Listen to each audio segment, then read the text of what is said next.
గోదావరిలో గర్జన అదిరిపోయింది. గోదావరిలో యూత్ పవర్ సూపర్.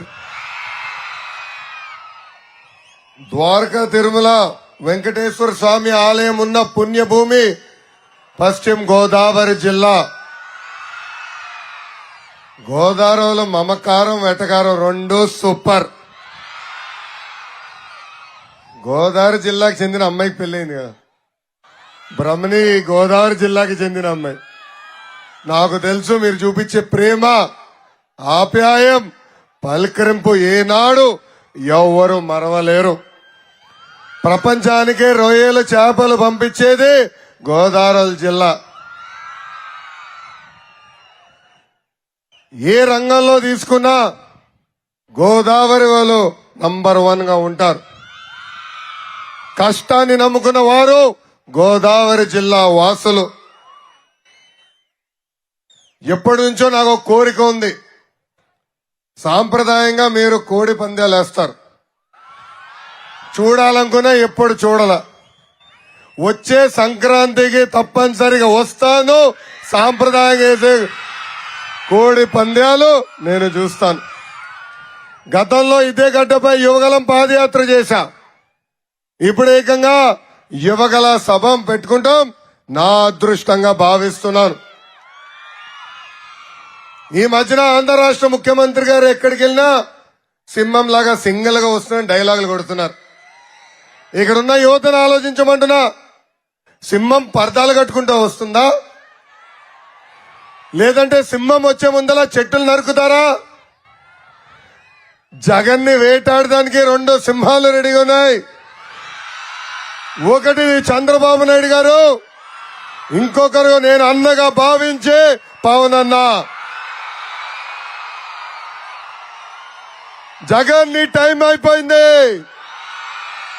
మే 13న ఈ 2 సింహాల మధ్యలో నువ్వు అయిపోయేది ఖాయమని ఈ సభాముఖంగా నేను చెప్తున్నా. ఇంకో మాట కూడా అంటున్నాడు, నేను అనాథుడు అంటున్నాడు ముఖ్యమంత్రి గారు.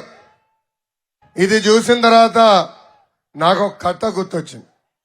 ఆ కథలో ఒక మర్డర్ కేసులో నిందితుడిని పోలీసు వాళ్ళు తీసుకెళ్లి జడ్జి ముందర నిలబెడతారు. ఆ నిందితుడు అంటాడు, జడ్జి గారు నేను అనాథుడిని, నాకు ఏ పాపం తెలియదు, దయచేసి నన్ను వదిలేనంటారు. ఏకంగా ఏడుస్తాడు. జడ్జి కాలు పట్టుకుంటాడు. జడ్జి గారు అనుకుంటారు, అయ్యో పాపం అనాథుడు అంట, వదిలేద్దామని పోలీసులు చెప్తాడు. అప్పుడు పోలీసు వాళ్ళు చెప్తారు, సొంత తండ్రిని చంపేసింది ఇతనే సార్, అందుకే అనాథుడు అయ్యాడు అని. ఇలా ఉంది ఆంధ్ర రాష్ట్ర ముఖ్యమంత్రి పరిస్థితి. ఎన్నికలు ఎప్పుడొచ్చినా 2 డ్రామాలు జరుగుతాయి. 2 డ్రామాలు. మొదటిది వస్తున్నా కోడికత్తికి వస్తా, గొలకరాయి దగ్గర కూడా వస్తా చెల్లు. మొదటిది స్వరాజకీయాలు, రెండోది సింపతి. 2014లో సొంత తండ్రి శవాన్ని వాడుకున్నాడు జగన్మోహన్ రెడ్డి. 2019లో సొంత బాబాయిని చంపేసి బాబాయ్ శవం వాడుకున్నాడు జగన్మోహన్ రెడ్డి. ఇప్పుడు 2024 వృద్ధులకి సకాలంగా పెన్షన్ ఇవ్వక 32 మంది వృద్ధుల్ని చంపేసి ఆ శవం వాడుకుంటున్నారు. రెండోది డ్రామా. 2014లో అనాథుడు అన్నాడు, 2019లో కోడికత్తి చూసాం, 2024లో గులకరాయి చూసాం. అది స్పెషల్ గులకరాయి అమ్మా, స్పెషల్ చైనాలో తయారు చేశారమ్మా. ముఖ్యమంత్రి గారి పైన ఎవరో గులకరాయి వేశారంటే నాకు బాధ కలిగింది. ఇది అన్యాయం, చేయకూడదు అనుకున్నా. కానీ తర్వాత స్టోరీ బయటపడింది. రాయి వచ్చి ముఖ్యమంత్రి గారు తగిలిందంట. దాని తర్వాత వెళ్ళి వెల్లంపల్లి శ్రీనివాస్ గారికి ఈ కంట్లో తగిలిందట, మళ్ళీ వెళ్ళి ఈ కంట్లో తగిలిందట, మళ్ళీ రాయి పడిందంట. అప్పుడే అర్థమైంది ఇది కోడి కత్తిలాగా గులకరాయి డ్రామా అని. అమ్మాయి నేను చెప్తాం కాదు. ముఖ్యమంత్రి గారు బస్ యాత్ర చేశారు. దెబ్బ తగిలిన రోజు ఇంత చిన్న బ్యాండేడ్, శ్రీకాకుళంకి వెళ్ళగల ఇంత పెద్ద బ్యాండేడ్ అయిపోయిందమ్మా. అదైన తర్వాత ప్రెస్ మీట్ పెట్టారు.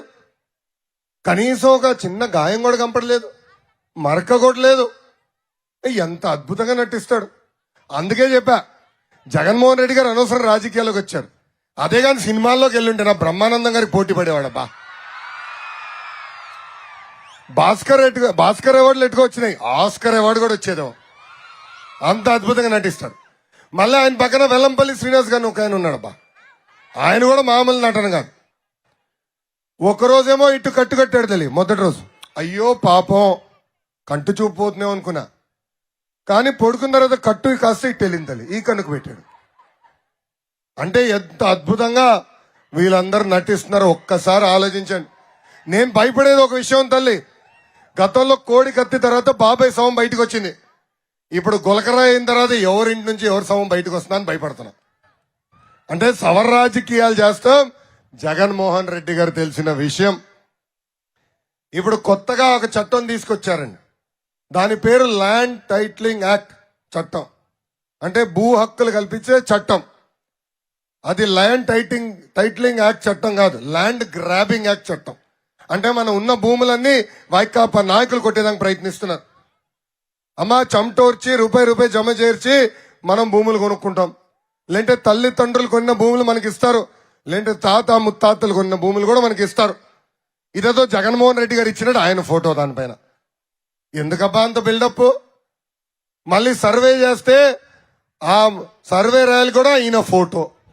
ఫోన్లే ఎక్కడికి వెళ్ళినా ఆయన ఫోటోలు ఇష్టం అనుకున్నా. తర్వాత చట్టం బయటకు వస్తే నేనే భయపడ్డా. ఆ చట్టంలో ఏం రాసిందంటే ఒరిజినల్ ఆయన పెట్టుకుంటాడంట, జిరాక్స్లు మనకిస్తాడంట. ఇంతేకాదు, ఆ చట్టంలో ఏం రాశారంటే మనకేమైనా భూ వివాదం ఉంటే కోర్టుకి వెళ్ళలేమంట, అధికారులే నిర్ణయిస్తారంట ఎవడు రైట్ ఎవడు రాంగ్. మనం చూసాం గత 5 సంవత్సరాలుగా వైకాపా నాయకులు ఎలా మన ఇబ్బంది పెట్టి మన భూములు కొట్టేశారు. దీనిపైన గట్టిగా మాట్లాడినందుకు, ముఖ్యమంత్రి గారు నిలదీసినందుకు ఈ రోజు సిఐడి కేసు నా పైన పెట్టారు.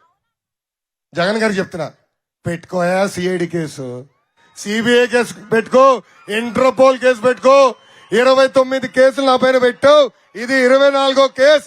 కానీ చెప్తున్నా, ఈ లోకేష్ తగ్గేదే లేదు.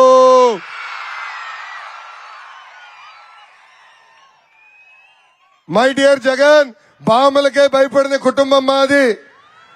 నువ్వు పెట్టే పనికిమాల కేసులు మేము భయపడతామా? ఆనాడు చంద్రబాబు నాయుడు గారిని 53 రోజులు రాజమండ్రి జైల్లో పెట్టారు.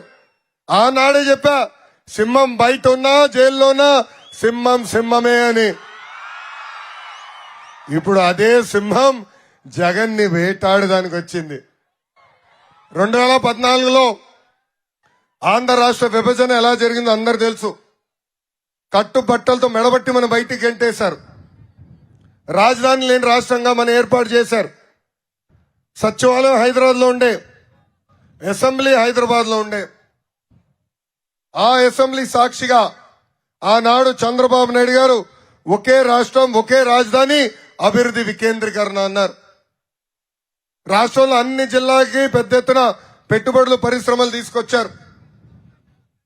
ఆనాడు 16 లక్షల కోట్ల రూపాయల పెట్టుబడి కోసం ఒప్పందం కుదుర్చుకున్నాం. 35 లక్షల మందికి ఉద్యోగాలు ఉపాధి వచ్చే పరిస్థితి.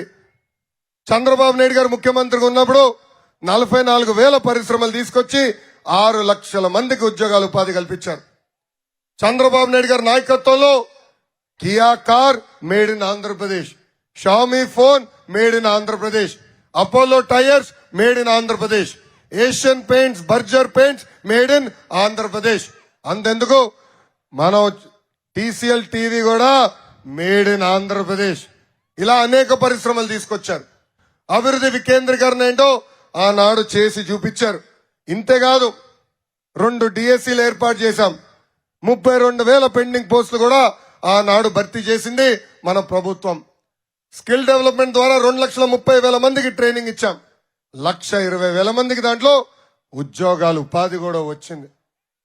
ప్రత్యేకంగా మన పశ్చిమ గోదావరి జిల్లాకి ఆనాడు 100% సీట్లు తెలుగుదేశం పార్టీని గెలిపించారు. అందుకే పశ్చిమ గోదావరి జిల్లాని మా గుండెల్లో పెట్టుకుని ఆనాడు అభివృద్ధి చేశాం.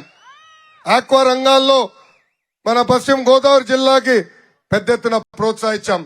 రైతులకి పరికరాలు ఇచ్చాం. విద్యుత్ సబ్సిడీ ద్వారా కూడా ఆనాడు అందజేశాం. ఇంతేకాదు మీరు చూస్తే పట్టిసీమ ప్రాజెక్ట్ పూర్తి చేశాం, చింతల్పూడి ప్రాజెక్ట్ 90% పూర్తి చేశాం, ఏకంగా పోలవరం ప్రాజెక్ట్ 72% పనులు కూడా పూర్తి చేసిన ఘనత చంద్రబాబు నాయుడు గారు. డిఫెన్స్ పరిశ్రమలు తీసుకొచ్చడానికి భూములు కేటాయించాం, ఫార్మా పరిశ్రమలు తీసుకొచ్చడానికి భూములు కేటాయించాం. ఈ రోజు ఈ ప్రభుత్వం చేతకంతనం వల్ల ఆ పరిశ్రమలన్నీ తెలంగాణ రాష్ట్రానికి వెళ్ళిపోయే పరిస్థితి. ప్రజలందరూ ఆలోచించాలి. 2019 ఎన్నికల్లో ఒక్క అవకాశం అన్న మాయ మాటకు మనందరం పడిపోయాం. ఈ రోజు మోసపోయాం. ఆనాడు జగన్మోహన్ రెడ్డి యువతగా ఏం చెప్పాడు? వైకాపా ప్రభుత్వ అధికారంలోకి వచ్చిన మొదటి సంవత్సరంలోనే మెగా డిఎస్సి ఏర్పాటు చేసి 2,30,000 పెండింగ్ పోస్టులు భర్తీ చేస్తాను. కానీ ఆయన భర్తీ చేసిన ఎన్ని పోస్టులు తెలుసా? 0. ప్రతి సంవత్సరం జాబ్ క్యాలెండర్ అన్నాడు, జాబ్లెస్ క్యాలెండర్ ఇచ్చాడు. ఇంతేకాదు ప్రతి ఏడా కానిస్టేబుల్ పోస్టులు కూడా భర్తీ చేస్తా అన్నాడు, ఒక్క పోస్టు కూడా ఇవ్వలా. ఇంకా ఈ ప్రభుత్వం చేతకంతనం వల్ల ఉన్న పరిశ్రమలన్నీ పక్క రాష్ట్రానికి తరలి వెళ్ళిపోయారు. ఆనాడు ఇంకో మాట అన్నాడు, 25కి 25 ఎంపీలు ఇవ్వండి, ఢిల్లీ మెడలు వంచి ప్రత్యేక హోదా తీసుకొస్తా అన్నాడు. ఏమైంది హామీ? ఇప్పుడు మాట్లాడేయలేదు, మర్చిపోయాడు. 22 మంది లోక్సభ ఎంపీలు ఉన్నారు, వాళ్ళకి 9 మంది రాజ్యసభ ఎంపీలు ఉన్నారు. అంటే 31 మంది ఎంపీలు మీరు గెలిపించి పంపించారు. మీ వల్ల వాళ్ళు ఎంపీలు అయ్యారు. కానీ ఏనాడైనా ప్రత్యేక హోదా గురించి అడిగారా? కేంద్రం నుంచి రావాల్సిన నిధుల గురించి ఏనాడైనా పోరాడారా? పోలవరం ప్రాజెక్ట్ గురించి ఏనాడైనా ముఖ్యమంత్రి గారు కేంద్రం దగ్గరికి వెళ్లి మా ప్రాజెక్ట్ పూర్తి చేయండి అని కోరారా? అడగల. ఇంతేకాదు ఈ ప్రభుత్వం చేతకంతనం వల్ల అమర్ రాజా బ్యాటరీ పక్క రాష్ట్రంకి వెళ్ళిపోయింది, లూలు కంపెనీ పక్క రాష్ట్రంకి వెళ్ళిపోయింది, రిలయన్స్ పారిపోయింది, చివరికి కడ్రాయలు తయారు చేసే జాకీ కూడా పక్క రాష్ట్రానికి వెళ్ళిపోయిందమ్మా. ఆ ఒక్క ఓటు వల్ల, ఆ ఒక్క అవకాశం వల్ల యువత ఎంత నష్టపోయిందో ఒక్కసారి అందరం ఆలోచించాలి. ఇక్కడున్న పెద్దలు కూడా ఆలోచించాలి. రూపాయి జమ చేర్చి లక్షలు అప్పు చేసి పిల్లల్ని మీరు చదివిస్తున్నారు. వాళ్ళు చదువుకుని బయటకు వచ్చే సమయానికి ఉద్యోగాలు లేని పరిస్థితి. అందుకే ఈ సభాముఖంగా యువత అందరికి నేను హామీ ఇస్తున్నా, 1 నెలలో తెలుగుదేశం, జనసేన, భారతీయ జనతా పార్టీ ప్రభుత్వం ఏర్పడుతుంది. తొలి సంతకం మెగా డిఎస్సి పైన ఉంటుంది. 5 సంవత్సరాల్లో 20 లక్షల ఉద్యోగాలు కల్పించే బాధ్యత మేము తీసుకుంటాం. నిరుద్యోగ యువకులకి ప్రతి నెల 3,000 రూపాయలు నిరుద్యోగ భృతి కూడా అందజేసే బాధ్యత మన ప్రభుత్వం తీసుకుంటుందని ఈ సభాముఖ హామీ ఇస్తున్నా. గతంలో ఎట్లయితే పెద్ద ఎత్తున ప్రైవేట్ పరిశ్రమలు తీసుకొచ్చి మన పిల్లలకు ఉద్యోగాలు, ఉపాధి కల్పించారో అదే విధంగా మళ్ళీ పెట్టుబడులు తీసుకొస్తాం, ఉద్యోగాలు కల్పించే బాధ్యత కూడా మేము తీసుకుంటాం. అందుకే ఈ సభాముఖంగా ఆంధ్ర రాష్ట్ర ప్రజలందరికీ పిలిపిస్తున్నా, మేలుకో ఆంధ్రులారా, ఇంకెన్నాళ్ళని హైదరాబాద్ మన రాజధాని అనుకుంటాం, ఎన్నాళ్ళని ఉద్యోగాలు, ఉపాధి కోసం హైదరాబాద్, బెంగళూరు, చెన్నైకి వెళ్తాం. మనకు ఆత్మగౌరవం లేదా? మనకు పౌరుషం లేదా? ఆత్మ విశ్వాసం లేదా? ఒక్క రాజధాని మనం కట్టుకోలేమా? కలిసికట్టుగా పోరాడాలి. మన రాష్ట్రానికి రాజధాని ఏర్పాటు చేసుకోవాలి. పెద్ద ఎత్తున పెట్టుబడులు తీసుకురావాలి. పక్క రాష్ట్రం వాళ్ళు ఉద్యోగాలు, ఉపాధి కోసం మన రాష్ట్రానికి వచ్చే విధంగా మన రాష్ట్రాన్ని మనం అభివృద్ధి చేసుకోవాలి. ఇక్కడున్న యువకులకి చాలా మంది ఫస్ట్ టైం ఓటర్స్ ఉన్నారు. మీ ఓటు చాలా కీలకమైనది. మొన్న ఒక్క అవకాశంతో ఈరోజు రాష్ట్రం ఎంత నష్టపోయిందో మనందరం చూస్తున్నాం. వచ్చే ఎన్నికల్లో ఇక్కడున్న ప్రతి వ్యక్తికి 2 ఓట్లు ఉంటాయి. మొదటి ఓటు ఎంపీ అభ్యర్థికి, రెండో ఓటు ఎమ్మెల్యే అభ్యర్థికి. ఆలోచించండి, ఎవరు రాజధాని కట్టుకెళ్తారు? ఎవరు మన ప్రాంతానికి పరిశ్రమలు, పెట్టుబడులు తీసుకురాగలుగుతారు? ఎవరు మన పిల్లలకి ఉద్యోగాలు, ఉపాధి కల్పించగలుగుతారని ఆలోచించి మీ 2 ఓట్లు ఇక్కడ ఏలూరు పార్లమెంట్ లో కానివ్వండి, ఏలూరు నియోజకవర్గంలో సైకిల్ గుర్తుకి ఓటేసి మమ్మల్ని గెలిపించాలని ఈ సభాముఖంగా కోరుతున్నా. ఓటు అనేది చాలా కీలకమైంది.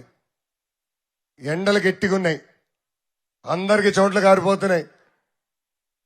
గొడుగు పట్టుకుని వెళ్దాం, ఒక వాటర్ బాటిల్ తీసుకెళ్దాం, ఇంకో బాటిల్ మజ్జిగ పట్టుకుని వెళ్దాం. గంట కాదు 2 గంటలు పట్టిన లైన్లో నుంచుందాం. మన ఓటు సైకిల్ గుర్తుకేసే వరకు మనం క్రమశిక్షణ పట్టుదలతో లైన్లో నుంచుని ఓటేయాలని మిమ్మల్ని అందరినీ కోరుకుంటూ, జనరల్ గా ఎన్నికలు వస్తే మాట్లాడి వెళ్ళిపోతారు. నేను అది చేసేదానికి రాలా. మీ ఆశలేంటి? రేపు తెలుగుదేశం, జనసేన, భారతీయ జనతా పార్టీ ప్రభుత్వం నుంచి ఏం ఆశిస్తున్నారో చర్చించేదానికి ఈ వేదిక ఏర్పాటు చేశానని ఈ సభాముఖం మీ అందరు తెలుపుకుంటూ, ఇప్పుడు ఈ చర్చా కార్యక్రమం ప్రారంభించవలసిందిగా ఈ సభా వేదికలు పెద్దలందరినీ నేను కోరుతున్నా. థ్యాంక్ యూ అమ్మా.